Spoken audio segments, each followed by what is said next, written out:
இன்னும் இங்க எத்தனை எஃப்ஐஆர் இது மாரி ஃபைல் பண்ண போறாங்கன்னு தெரியல. வருஷம் வருஷம் இது மாரி கேஸஸ்லாம் குறையும்னு பார்த்தா அதிகமாயிட்டே தான் போகுது. ஏன்னா நீங்கலாம் அக்கா தங்கச்சியோடயே பொறக்கலையா? உங்களுக்குலாம் யார் இவ்வளோ தைரியத்த குடுத்தா? மும்பை, மகாராஷ்டிரால யாஸ்ட்ரி சிந்தின்ற கேஸ் இங்க எத்தன பேருக்கு தெரியும்னு தெரியல. பாஸ்ட் ஃபியூ டேஸா நார்த் சைட்ல கொஞ்சம் சென்சேஷனலா போயிட்டு இருக்கு. ஓகே, நான் அந்த நியூஸ்ல ஃபர்ஸ்ட்ல இருந்தே வரேன். யாஸ்ட்ரி 22 வயசு ஆகுது. ஒரு டேட்டா என்ட்ரி ஒர்க் பண்றாங்க. மகாராஷ்டிரால வாழ்ற ஒரு காமன் பொண்ணு. கம்ப்ளீட்டா என்ன ஆச்சுன்னு பார்த்தீங்கன்னா, Thursday மார்னிங் வந்து வீட்ல நான் ஃப்ரெண்ட பார்க்க போறேன்னு சொல்லிட்டு கிளம்பி போற ஒரு பொண்ணு.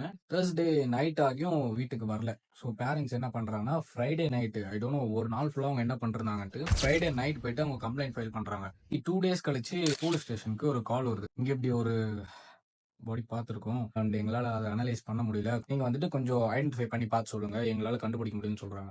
அவங்க ஏன் கண்டுபிடிக்க முடியலன்னு சொல்றாங்கன்னா, அந்த பொண்ண வந்து டோட்டலா ஸ்டாப் பண்ணியிருக்காங்க. செஸ்ட் சைடுல, இடுப்பு பகுதியில, ஆர்ம் போர்ஷன்ல. அண்ட் ஏன் அவங்களால வந்துட்டு ஐடென்டிஃபை பண்ண முடியலன்னா, அந்த பொண்ண வந்து மர்டர் பண்ணிட்டாங்க. இப்ப என்ன பண்ணிட்டாங்கன்னா, நியர்பை இருக்க பெட்ரோல்